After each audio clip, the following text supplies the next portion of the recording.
Good morning and welcome back to Fox 23 News. I'm Sunny Lee. Governor Stitt is expected to speak. The Fox 23 severe weather team is live in Manford, where Governor Stitt is assessing the situation there and is going to be delivering a press conference about where we go now. So let's take a listen live as Governor Stitt addresses Manford. The media for the evacuation notices, our alert system worked better than it ever has to let people know and have plenty of warnings on their phones. And so the thing that struck me is, unlike tornadoes, everybody got evacuated, and so we don't have any reports of any fatalities from homes. But the damage is unbelievable. I think there was one fatality from an accident in a vehicle driving into smoke of some kind. But what we know right now is there's about 170,000 acres that were burned, and forestry is up flying right now to kind of get the exact number. Last night I had a report of about 293 homes/structures that were destroyed. And Stillwater, it's just amazing kind of walking through those neighborhoods and talking to the families, and it's just amazing. You'll have 4 houses in a row burn, and it'll skip 2 and then another 4 and then back behind them, and then here in Manford got hit pretty hard as well. So right now currently there's 14,000 power outages, but really the evacuations were just great. I talked to all these families and they were able to get out. And the thing that breaks your heart is some of the folks that were renters, and they lost everything and they didn't have any kind of renter insurance. So we have the Red Cross and we have the different facilities and different nonprofits that are set up to help them with, really, they just have the clothes on their back right now. And so Oklahoma Standard will step up, and just neighbors are going to help neighbors like we always do. We've got, as far as the ongoing risk of fire throughout the state, I met with the meteorologist last night, and it was just a perfect storm. It was the humidity levels went down to kind of record lows, below 10%, and then with the winds where they were, it just dried everything out. And so we should have a couple good days in a row here to get all the fires out, because there's a little bit of risk coming back in maybe Monday or Tuesday. So we've got some crews coming in from Louisiana, Arkansas, to really help us stamp out the fires over the weekend. But we'll have some other updates from our emergency management folks, and we'll help these guys rebuild. And on a personal level, I lost where I have a little farm north of Luther. I lost my home at my farmhouse. So really, this kind of stuff hits close to home. When those fires come through, there's just not a lot that you can do. So with that, I'll just open it up to questions we've got the mayor, we've got the fire chief, I think, we've got Secretary of Ag, we've got the Speaker of the House, we've got the Lieutenant Governor with us, and then when I was in Stillwater, we had our our senators there as well. Governor, have you considered asking power companies in the future to maybe look at cutoffs ahead of situations like this? Yes, and they did de-energize some lines, and so we're still trying to track down how do these fires start. We think there were some controlled burns that was happening a few days before, and some things got out of control. We think some of the power lines contributed to this. Also, some controlled burns underneath right-of-ways, underneath those lines. We need to look at that as a state as well. Other states will do that, when you have conservation and you have controlled burns, that really helps with out-of-control fires like this. So that's something that I personally want to look at. PSO, I think in OG&E, we have about 14,000 people without electricity right now, so they're working like crazy to get that up. What's the state of emergency mean to the people affected? So I'll let Annie kind of talk to you about the state of the emergency, but basically what that means is that's a federal requirement that we have to do to tap into some of the federal resources. I was also on the phone with Secretary Kristi Noem earlier today. She was actually in the air on Coast Guard 1. I said, "Are you on Air Force 1?" And she was like, "No, I'm on Coast Guard 1." So, but she's a good friend, and she just was reaching out to make sure that she knew that she's here to support Oklahoma, so whatever we need. And so part of that declaration will help Annie start gathering the numbers, and she'll set up websites where people can report the damage, and she can get that up for federal assistance. Is there any more that the state could have done ahead of these anticipated wildfires while they were anticipated to prevent them? You know, I mean, great question. And there's not when you have a perfect storm like this with the humidity and these high winds, you know, we've heard, I mean, that's my question, just like every Oklahoman, man, how do these start? What's happening? And we knew there were a few controlled burns from ranchers the day or two before, that it's just hard to prevent that. And then we had a case of a couple guys out welding and doing work on their farms, and you know, I think we'll do some post-mortem look at what we can do, and part of that would be let's really do some controlled burns earlier, maybe in the season, and get rid of some of the underbrush or when the timing's right, to make sure we don't have the transmission line starting things up. And then we can also think about de-energizing at certain levels of wind speeds. Do you think that could be addressed through the legislature? I think so.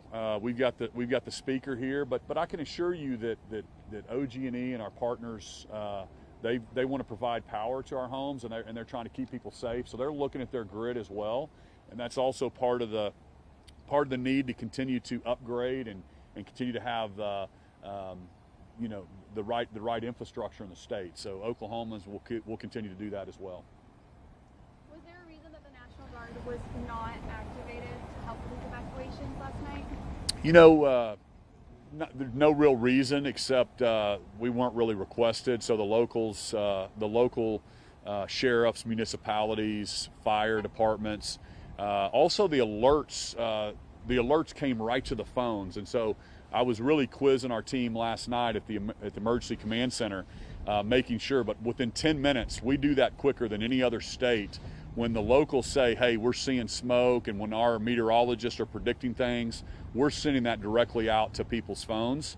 But also, just to brag on Channel 6, one of the families I stopped and talked to, I said, did you get a notice on your phone, or did the police? And she said Channel 6 said we were watching that. So really the importance of what you guys do, letting people know when to evacuate, is really, really helpful. And then let me let Annie kind of give you an update from emergency management and what she does when she talks to the feds, and then we'll let some of the other local folks answer some questions. Annie? Good morning, everyone. We worked diligently beginning actually last Friday with the Oklahoma Forest Service to start preparing for this event. We, as of this morning, have reports of over 200 homes lost, and I will tell you, related to the state's readiness, every firefighter in this state, every resource that was had was out there. Task forces stayed very close to home last night because the risk was absolutely statewide. Once the risk did subside in other areas, we were able to get some task forces out and up. The damages that are out there are still ongoing. We still have teams out there doing search and rescue. We still have fires smoldering across the state.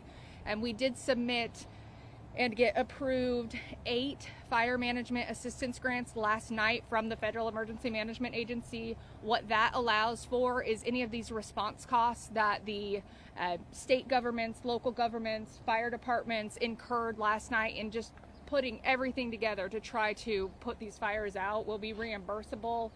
We also are getting nearer to a threshold where we find we might be closer to being able to bring FEMA in for some assistance. It takes about 400 destroyed or major impacted structures statewide that are uninsured for FEMA to come in and provide assistance. And I want to remind everybody that that assistance level that they do provide is pretty limited. It's about $5,000 on average in Oklahoma. So what we really want to encourage everyone to do, if you have insurance and you have questions about your insurance, we hope to connect you with our State Insurance Commission office. We want to prevent fraud in these cases, as always in disasters. We will have FEMA on the ground beginning probably Monday or Tuesday. We're working on getting 3 teams into the state to go out and assess those damages, along with the Small Business Administration.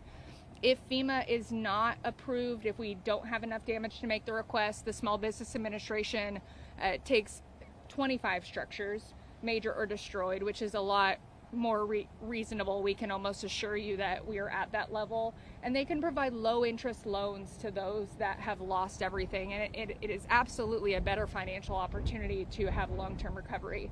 In the meantime, we've been working with the governor's office of faith-based initiatives, which has been wonderful to try to get some resources in here from nonprofit entities, and we plan to set something up this week here, at least in Manford, and beginning to look in other areas throughout the week where those that have been impacted can go and find whatever resources they need.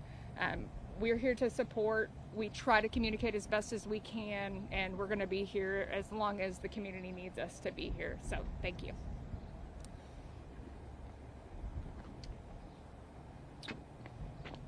Anybody else got anything? Any other questions? Yeah, Mayor, please. Good afternoon.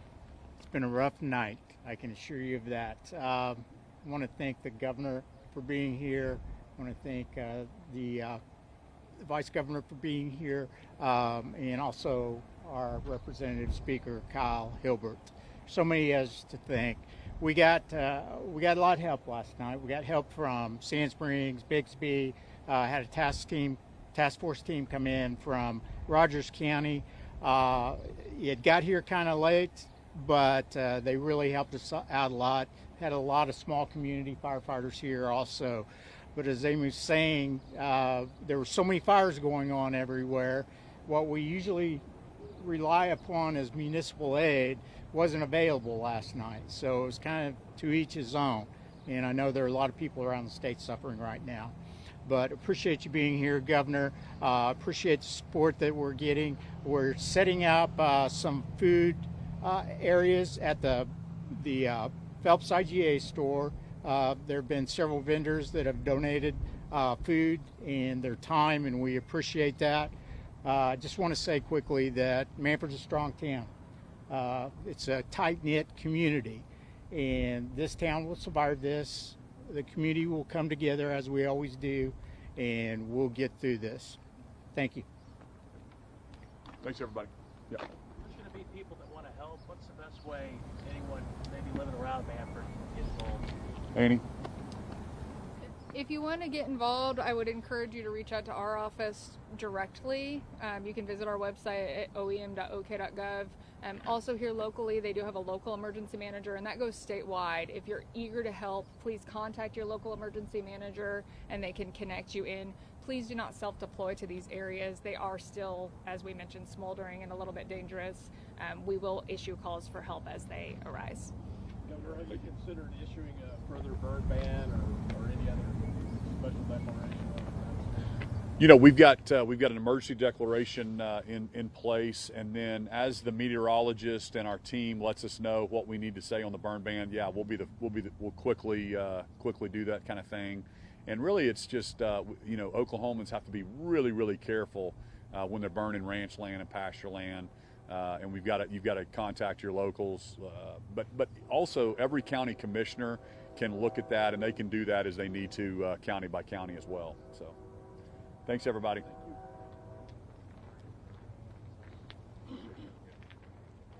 Okay, thank you so much for joining us again. Just to give a quick recap of what Governor Stitt had to say, if you missed the first part of the conference, the press conference, he praised the emergency alert systems and the police and the first responders who helped to evacuate. No fatalities from the homes. There was a report of a fatality from a traffic accident where someone couldn't see through the smoke. He said it burned around 170,000 acres at this point, around 293 homes and structures. There are still about 14,000 power outages across the area. There is an ongoing risk of fires. He did stop short of saying there's a burn ban, said there is an emergency declaration, and he will continue to work with meteorologists to see if we do need to instate a burn ban. 12 counties under a state of emergency right now, which means they would be eligible for FEMA funding and for help nationally.